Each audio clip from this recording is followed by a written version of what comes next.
Eu espero que esteja tudo bem com vocês. Para a nossa aula de hoje, vamos estar realizando a resolução de exercício das páginas 259 a 261. Esse exercício é referente ao tema estudado na nossa última aula, que foi sobre as reações de transesterificação e o biodiesel. Vamos dar início. A questão 1 fala o seguinte: a composição de óleos comestíveis é usualmente dada pela porcentagem em massa dos ácidos graxos obtidos na hidrólise total dos triglicerídeos que constituem tais óleos. Segue-se esta composição para os óleos de oliva e milho. Então, nós temos uma tabela que mostra a porcentagem em massa de ácido graxo. Ou seja, vamos lá. O óleo de oliva, ele possui 10% de ácido palmítico, 85% de ácido oleico e 5% de ácido linoleico.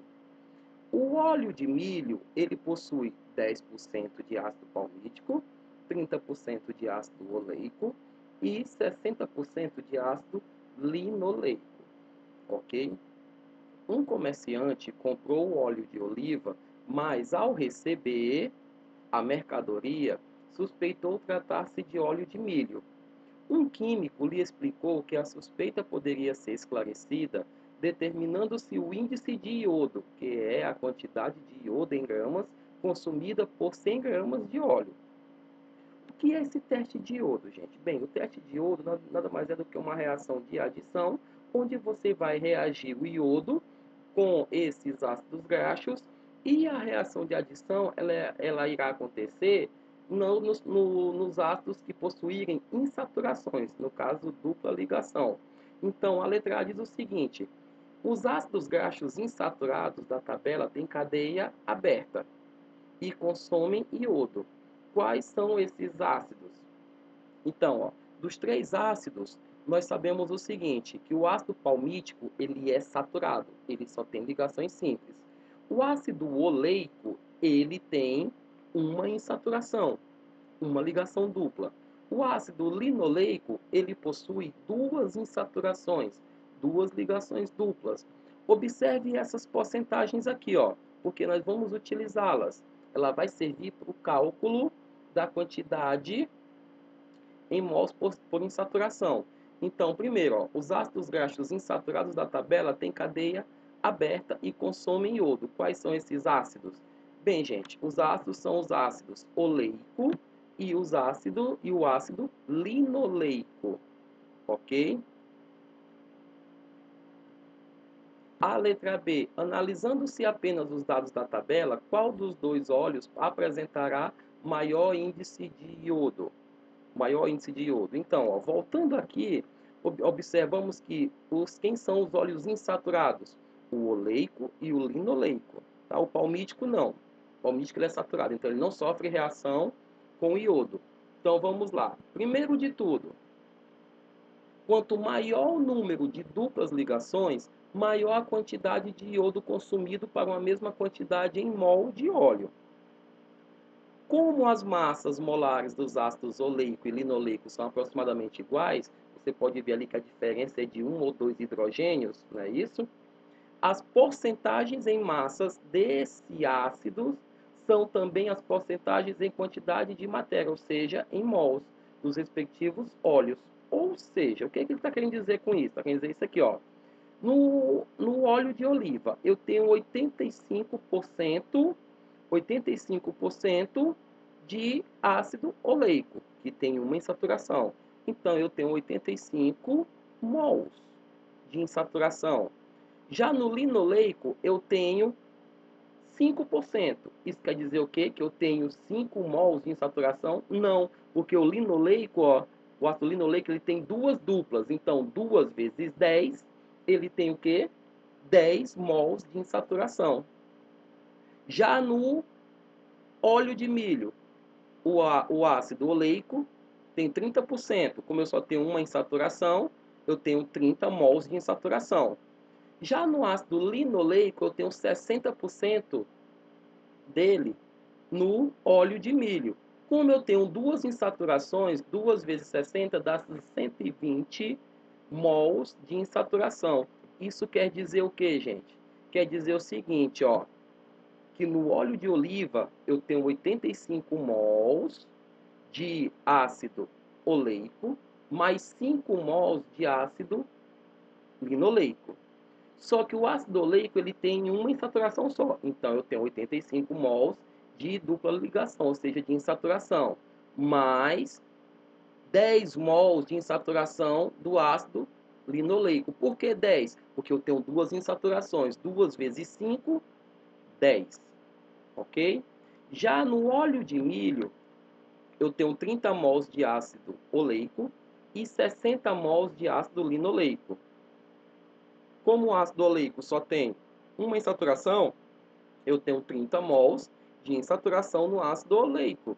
Já o ácido linoleico, eu tenho duas insaturações. Então, 2 vezes 60 mols dá 120 mols de insaturação. Quando você soma, dá 150 mols de insaturação. Já no óleo de oliva, eu só tenho 95 mols de insaturação. Então, quanto mais insaturação, mais iodo é absorvido. Então, a resposta para uma mesma quantidade em mols desses óleos, a maior quantidade em mols de insaturação no óleo de milho, como a gente acabou de observar. Portanto, é ele o que apresenta maior índice de iodo, maior consumo de iodo durante a reação, durante o teste com iodo, ok? A questão 2 nós não iremos comentá-la, porque, primeiro, é uma questão um pouco extensa. Segundo, ela trabalha com vários ácidos graxos. Nós acabamos de trabalhar com 3 tipos de ácidos graxos: ácido palmítico, ácido oleico e o ácido linoleico. Vocês, em casa, com calma, podem pegar a questão 2 e tentar descobrir todos os dados, todas as informações que a questão pede, ok? Vamos para a questão 3. Na Escócia, foi desenvolvida uma técnica de produção de biodiesel a partir de butan-1-ol, o álcool butan-1-ol. Monte a fórmula estrutural da molécula obtida pela transesterificação do triglicerídeo do ácido palmítico. Consulte a tabela da questão 2 com o álcool citado. Bem, quando vocês olharem a questão 2, lá tem uma tabela com inúmeros ácidos graxos. E dentre esses ácidos graxos, nós temos o ácido palmítico. Então, ó, vou pegar a fórmula estrutural do ácido palmítico, que é essa fórmula estrutural aqui. Você pode ver que ele é um éster, não é isso? Ele foi obtido pela reação de esterificação. Agora, ele vai fazer o quê? Ele vai sofrer uma transesterificação na presença do butan-1-ol. Então, aqui, ó, se você observar aqui, ó, vai quebrar a ligação aqui e aqui. E eu vou ter quantas moléculas? 3 moléculas. Então, eu vou ter que colocar para reagir 3 moléculas de butan-1-ol. 3 moléculas de butan-1-ol.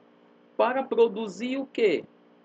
Para produzir, ó, 3, aqui a gente só coloca uma na reação simplificada, mas para produzir 3 moléculas de palmitato de butila.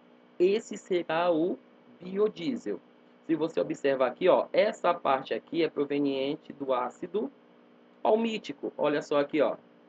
Tá vendo aqui? Ó, do ácido palmítico. Então, eu vou ter 3 moléculas desse éster. Com o quê?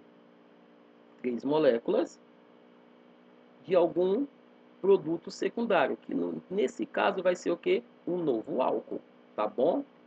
Mas aqui ele quer saber só o biodiesel. Quem é? É o palmitato de butila, ok? A questão 4 fala o seguinte: a necessidade de se encontrarem alternativas para o petróleo, uma fonte não renovável como a principal matéria-prima para a obtenção de combustíveis, tem estimulado as pesquisas sobre fontes renováveis como, por exemplo, o biodiesel. No Brasil, o biodiesel tem sido obtido a partir de óleos vegetais, pela reação representada pela equação abaixo. Então, eu tenho o óleo vegetal, vai reagir com o etanol em um meio básico, vai produzir o glicerol e um novo éster que é o biodiesel, tá? O novo éster ele será o biodiesel. Aí ele dá as informações que R1, R2 e R3 são as cadeias carbônicas que podem ser de 7 a 23 átomos de carbono, ok? Então, de posse disso, continuamos a questão. Sobre esse processo de síntese do biodiesel, foram feitas as seguintes afirmações. Primeira, o biodiesel é uma mistura de monoalquil ésteres de cadeias longas derivados do etanol. Essa afirmação ela é verdadeira. O biodiesel ele é formado a partir da reação de esterificação, onde eu vou ter o monoalquil, um éster monoalquil, tá? Que nesse caso ele pode ser um éster da cadeia do metanol ou da cadeia do etanol, não é isso? Que vai gerar um novo éster, que é o biodiesel, e glicerol, que é um poliálcool. Então, a afirmação 1 está correta. 2. O biodiesel é formado por produtos em que R1, R2 e R3 são cadeias carbônicas saturadas. Gente, essa afirmação ela é falsa. Por quê? Porque o biodiesel ele tem cadeia insaturada, tá? Insaturada. Então aqui, ó, o que torna essa sentença falsa é essa cadeia carbônica saturada, tá bom? 3. Se ao invés de etanol for empregado o metanol na reação, o produto obtido será uma mistura de sais de ácidos carboxílicos. Essa sentença também é falsa. Por quê? Porque o produto não são sais de ácidos carboxílicos. São o quê? São um novo éster, que é o biodiesel, e glicerol. A produção de sais de ácidos carboxílicos é através da reação de saponificação e não transesterificação. Então, a resposta correta é a letra A. Apenas a afirmação 1 é verdadeira. Questão 5. Sabe-se que o aquecimento crescente da Terra se tornou uma preocupação mundial e que uma das alternativas para minimizar o efeito estufa seria a substituição do diesel por biodiesel. A respeito desses combustíveis, é correto afirmar que, letra A, as moléculas que compõem o diesel apresentam um número de carbonos muito superior ao das moléculas do biodiesel, por isso o diesel gera mais CO2 que o biodiesel. Isso é verdade, gente? Não, isso não é verdade, tá ok? A vantagem do biodiesel em relação ao diesel é porque ele vai poluir menos, e não é por causa pela quantidade de carbono na cadeia carbônica. Ele é uma fonte renovável, não é isso? E não vai agredir o meio ambiente, tá? Então a letra A está errado. B. Tanto o diesel como o biodiesel são compostos principalmente por moléculas de hidrocarbonetos. Porém, o biodiesel é de origem vegetal e o diesel é um derivado do petróleo. O biodiesel ele pode ter origem animal também, gordura animal, não só vegetal, tá ok? Por isso que está errada a letra B. Letra C. Enquanto o diesel é composto principalmente por moléculas de hidrocarboneto, o biodiesel é composto principalmente por moléculas de ésteres de ácidos graxos. Verdade, a gente viu lá que a reação de transesterificação, eu tenho um ácido graxo que reage com um álcool, que pode ser o metanol ou o etanol, para produzir glicerol, que é um poliálcool, e um novo éster, que esse sim é o biodiesel. Então a letra C está correta. Letra D. O diesel apresenta em sua composição a maior quantidade de moléculas com funções orgânicas oxigenadas que o biodiesel. Por isso, a combustão do diesel produz mais CO2 do que a do biodiesel. Bem, gente, o diesel ele é derivado de hidrocarboneto. Ele não tem função oxigenada. Fiquem atentos a isso. Letra E. O diesel, sendo uma fração do petróleo, contém hidrocarbonetos aromáticos de cadeia longa, que são altamente poluentes. Já o biodiesel, por ser de origem vegetal, só contém hidrocarbonetos alifáticos, muito menos poluentes. Gente, o biodiesel ele não é só de origem vegetal, ele também pode ser de origem animal, tá? Pode ser de origem animal, gordura animal ou óleo vegetal, tá ok? Então, por isso que está errado a letra E, tudo bem? Então, a resposta correta é a letra C. A questão 6. Óleos de frituras podem ser utilizados para a produção de biodiesels, que são resultado de reações de transesterificação, processo de obtenção de um éster a partir de outro éster com álcool e em presença de catalisador. Por meio dessas reações, é possível obter a glicerina, que possui alto valor agregado. Sobre essas reações, faça o que se pede. Letra A. Explique a função do catalisador na reação de transesterificação. Gente, não só na reação de transesterificação. Em qualquer reação química, a função de um catalisador é apenas de acelerar a reação. Né? Isso, nesse caso, vamos falar especificamente para transesterificação. Ele irá acelerar a reação de transesterificação sem interferir na composição e na quantidade dos produtos formados. A única função dele é acelerar essa reação, ok? Letra B. Apresente duas vantagens ambientais da produção dos biodiesels. Gente, são inúmeras vantagens, mas vamos lá, vamos citar duas. A primeira, diminuição da quantidade de óleos descartados no meio ambiente. Lógico, se a pessoa vai reciclar o óleo para produzir o biodiesel, menor será essa quantidade de óleo lançado no meio ambiente. E assim você vai diminuir muito a poluição desse ambiente. E a segunda vantagem, a gente pode dizer, que é a redução da quantidade de poluentes gasosos lançados na atmosfera. Ok? Letra C. Escreva genericamente uma equação de transesterificação de um éster com álcool na presença de catalisador ácido. Então, gente, de forma geral, como ocorre uma reação de transesterificação? Simples.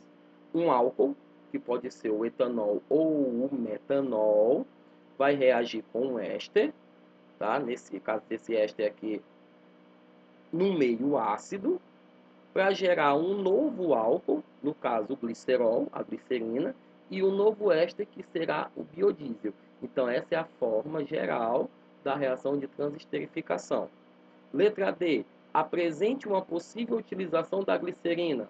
Bem, gente, a glicerina ela tem como ela é matéria-prima de explosivos, mas ela é utilizada na produção de sabonetes, porque irá apresentar propriedades umectantes, ou seja, vai deixar a pele úmida e macia.